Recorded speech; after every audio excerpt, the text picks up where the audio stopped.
የሁለተኛው it's about laboratory safety rules ላቦራቶሪ ውስጥ ስትገቡ ልታደርጓቸው የሚገቡ ጥንቃቄዎች ናቸው። ባይ ዘ ወይ ይሄ ኮርስ ወይ ደግሞ ይሄ ትምህርት መጀመሪያ አካባቢ እንዲህ አይነት ትምህርቶችን መስጠቱ በጣም አሪፍ ነገር ነው። በቃ ተማሪዎች ደህንነታቸውን ጠብቀው ምርምሮቻቸውን እንዲያደርጉ አዳዲስ እውቀቶችን እንዲያገኙ ነው። ስለዚህ አሁን የትምህርቱ መጨረሻ ላይ ቢሆን ትርጉም የለውም ለእናንተ። ስለዚህ አሁን ጥንቃቄ ከአሁን ይጀምራል።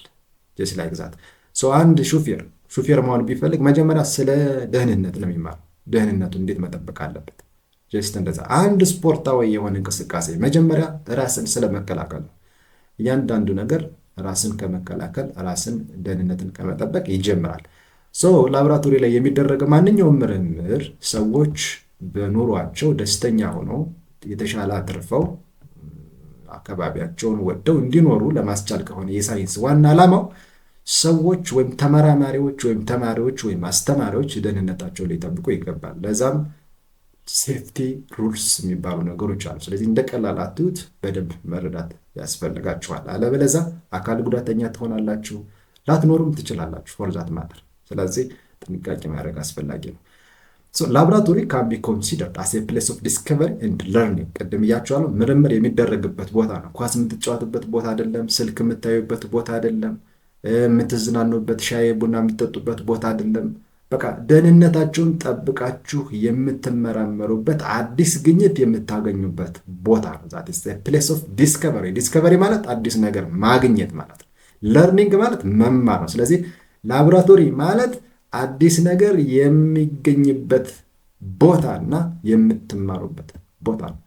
ነገር ግን however by the very nature of laboratory work የላቦራቶሪ ስራ ተፈጥሮ በዚያ ተፈጥሮ ምክንያት ምን ያስፈልገዋል?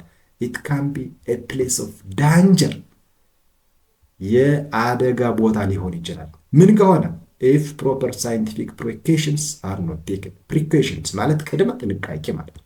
ስለዚህ ፕሮፐር መደበኛ ደህንነቱ የጠበቀ ሳይንቲፊክ ሳይንሳዊ። ስለዚህ ሳይንሳዊ የደህንነት መጠበቂያ ነገሮችን በትክክል ማድረግ ካልተቻለ ያ የምርምርና የትምህርት ቦታ አደገኛ ቦታ ሊሆን ይችላል። ኦኬ፣ ሌላው ፎሎው ዘ ፎሎዊንግ ላቦራቶሪ ሴፍቲ ሩልስ። ስለዚህ ምን ናቸው የምታደርጓቸው ደህንነቶች? እንግዲህ እንደየትምህርት ቤታችሁ አቅምና እንግዲህ የግድ ትምህርት ቤቶችን ትምህርት ሚኒስቴር ብቻ ደህንነታቸው እንዲጠበቅ ወይም ደግሞ ተማሪዎች ላቦራቶሪ ሲገቡ ሊያደርጓቸው ሊለብሷቸው በአጠቃላይ ላያሟላ ይችላል። ግን በተለያየ መንገድ የአካባቢው ሰው እንግዲህ ትምህርት ቤቱ የአካባቢው ነው። ዞሮ የአካባቢ ልጆች ናቸው የሚማሩበት። ብትችሉ ወላጆቻችሁ ማዋጣው አንዳንድ ነገሮችን ሊያሟላላችሁ ይችላል ለትምህርት ቤቱ። በቃ ዞሮ መምህራንም ቢሆን እንግዲህ ይሄ ሌላ አደጋ ነው። ኤኒዌይ ምን ማድረግ አለባችሁ? አንደኛ ድሬስ ፕሮፐርሊ ኤንድ አፕሮፕሪየትሊ፣ በበቂ ሁኔታ መልበስ። ምን ትለብሳላችሁ? ጎግልስ ይባላል፣ ግላቭስ የሚባል አለ፣ ሹ የሚባል አለ፣ ላቦራቶሪ ኮት አለ። ስለዚህ ለዓይን፣ ለእጅ፣ ለእግር ጀስት ላይክ እና አጠቃላይ ለሰውነት የሚለበሱ የተለያዩ ነገሮች ናቸው። ምን ማለት እንደሆነ ስልኮቻችሁን ተጠቀሙበት እና ወደዚህ ማዞር እና ኖርማሊ ምን እንደሆነ ማየት። ስለዚህ እነዚህ ነገሮች ታውቋቸዋላችሁ። ታይ ባክ ሉዝ ሄር፣ ፀጉራችሁን ብላችሁ አበጥራችሁ ጭፍርር ምናምን ብላችሁ የምትገቡ ከሆነ አደገኛ ነው። አንደኛ በቀላሉ እዛ የተለያዩ በአይናችን ማየት የማንችላቸው የኬሚካል እንትኖች ኢሚሽንስ አሉ። እነሱ ወደ ፀጉራችን ሊገቡ ይችላሉ፣ ለአደጋ ሊያመጡብን ይችላሉ። በቀላሉ ተቀጣጣይ ነገሮች ካገኙን ደግሞ ያ የተበታተነ ፀጉራችን ደግሞ አደጋ ውስጥ ሊከተን ይችላል። እና ስለዚህ ፀጉርን ቅልጥፍጥፍ አድርጎ መግባት ነው። ናው ዘ ሎኬሽን ኦፍ ሴፍቲ ኢኩዊፕመንት ላይክ ፋየር ኤክስቲንጉሸር። አንዳንድ የሆነ ነገር ቢፈጠር ለምሳሌ እሳት ቢነሳ ማጥፊያ ውሃ ቢያስፈልገን የት አካባቢ ያለ፣ ስለ የእያንዳንዱን ነገር ቦታ መቀመጫውን መለየት መቻል ያስፈልጋል። እሱ ብልጥነት ነው። አንድ ጎበዝ ተማሪ ደህንነቱን ጠብቆ ለደህንነቱ መጠበቂያ የሚያስፈልጉ ቦታ የተለያዩ መሳሪያዎች የት እንዳሉ ማወቅ መቻል አለበት። አካባቢውን ሳያውቁ ዝም ብሎ መዝለል ትርጉም የለውም ወይም አደጋ ነው የሚያመጣው ማለት ነው። ናው ዋት ቱ ዱ ኢን ኬዝ ኦፍ አን አክሲደንት። አደጋ ቢፈጠር ዝም ብሎ ሰማይ መሬት ማየት ሳይሆን ምን ማድረግ አለብኝ በፍጥነት፣ አለዛ አደጋው የከፋ ይሆናል። ዱ ኖት ቴስት ኦር ስሜል ኬሚካልስ። ሌላው በጣም ከባድ፣ እኔ በጣም የማስታውሰው ነገር፣ በዚህ መንገድ ብዙ ሰዎች አደጋ ውስጥ ገብተዋል። ቀጥታ ዝም ብሎ መቅመስ የሚፈልጉ ልጆች አሉ። አይቀመስም።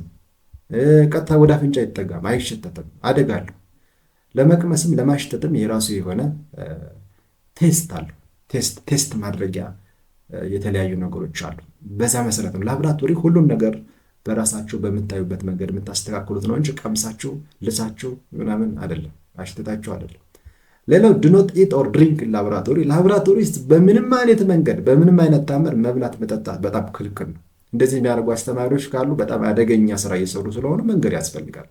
ይህንን ትምህርት የምትከታተሉ አስተማሪዎች ካላችሁ ለልጆቻችሁም ለእናንተም ጤንነት ስትሉ እንዲሁ ሁልጊዜ ሙሉ ቀን አይገኝምና ይህን ነገር ባታደርጉ መልካም ነው ብዬ አስባለሁ። በጣም አደጋው የከፋ ነው የሚሆነው። አንደኛ አብረው የሚበሉ የተለያዩ ነገሮች አሉ። አደጋ ሊከሰት ይችላል ድንገት። እንደገና ደግሞ አሁን እንዴት ነው ዓለም ሄደው ምን ያደርጋል? ምግብ ቤት ሬስቶራንት ነው ቤት ነው የሚበላው። ላቦራቶሪ ውስጥ ምግብ ምን ይሰራል? በልቶ መግባት ነው፣ አለቀ። ኔቨር አድ ዋተር ቱ ኮንሰንትሬትድ አሲድ ሶሉሽንስ። ሌላው ነገር ነው እዚህ ጋር ምግብ መብላት መጠጣት ላይ ምን ልጨምርላችሁ እፈልጋለሁ መሰላችሁ? አንዳንድ የሙሉ ጊዜ ተመራማሪዎች ይኖራሉ። ስለዚህ እነሱ ሰዎች መኖሪያቸውን፣ ምኝታቸውን፣ መብያ መጠጫቸውንና ኖርማሊ የምርምር ቦታውን መለየት ያስፈልጋል። ፕሮፐር የሆነ ስፔስ መኖር አለበት ቦታው ማለት ነው። ለዚህ በር በደንብ ደህንነቱ የተጠበቀ ከሌባ ብቻ ሳይሆን ኖርማሊ ርቀት መኖር መቻል አለበት። በቃ የሆነ ነገር አልፎ ሄዶ የሚገባ በመካከል አየር መንሸራሸር መቻል አለበት። አለበለዚያ አደጋ ውስጥ ነው ማለት ነው የሚያስገባው። ማንኛውም ነገር ላይ ውሃ አሲድ ላይ ነው የሚቀላቀል ወይስ አሲድ ውሃ ላይ ነው? ይሄ ትምህርት ላይ የምታገኙት ነገር ይሆን ነበር። ነገር ግን ኔቨር አድ ዋተር ቱ ኮንሰንትሬትድ አሲድ ሶሉሽን። ስለዚህ አሲድ ውሃ ላይ ሊጨመር ይችላል እንጂ ውሃ አሲድ ላይ አይጨመርም። ይሄ ጥንቃቄ ያስፈልጋል። ለምሳሌ አንድ ነዳጅ ወይ ደግሞ ምናልባት ነዳጅ አሁን እየተቀጣጠለ እያለ ውሃ ብትጨምሩበት ኖርማሊ ምንድን ነው የሚፈጠረው? ነዳጅ ላይ ውሃ ብትጨምሩ ውሃው ሊጠፋ አይችልም። በጣም በቀላሉ አይጠፋም። በጣም አደገኛ ነው የሚሆን። ነገር ግን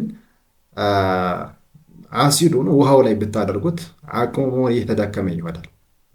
እንደዚህ አይነት ነገሮች አሉ። ተቀጣጣይ ነገሮች የሚቀጣጠለውን ነገር የሚጠፋበት ቦታ ላይ ሲገቡ ነው አቅማቸው የሚደክመው እንጂ ኦልሬዲ የተቀጣጠሉ ነገሮች ላይ ለማጥፋት መሞከር በጣም አደገኛ ነው የሚሆን። ስለዚህ ጀስት ላይክ ዛት እንዲሁም ሾርት የሆነ ፎርም አለ። ፎሎ ዘ አማሪክ አዎ ማለት አሲድ ኦን ዋተር እንደማለት ነው። ኖት ዋተር ማለት ነው። ደብሊው ኤ ደግሞ አሲድ ነው። ስለዚህ ውሃ አሲድ ላይ አይጨመርም። ነገር ግን አሲድ ውሃ ላይ ይጨመራል። ያ በቀላሉ መጥፋት ይችላል። አደጋውም ቀለል ያለ ነው።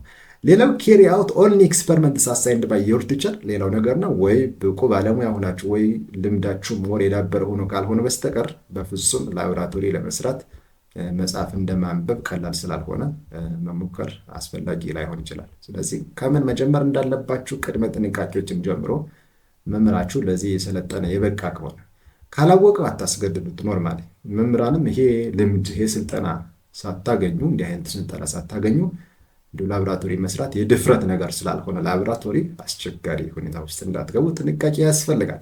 ዲስፖዝ ኦፍ ኦል ኬሚካል ዌስትስ ፕሮፐርሊ። ማንኛውም የኬሚካል ጽዳጅ ወይም ደግሞ ቆሻሻዎችን አግባብ ባለው ቦታ ማስቀመጥ፣ አካባቢን አለመበከል፣ ልጆች፣ ሌሎች ሰዎች የሚደርሱበት እንስሳት የሚደርሱበት ነገር ላይ አለማድረግ እንግዲህ ሕሊና ካለው ሰው የሚጠበቅ ነው። እውቀት ካለው ሰው ብቻ ሳይሆን ሕሊና ካለው ሰው የሚጠበቅ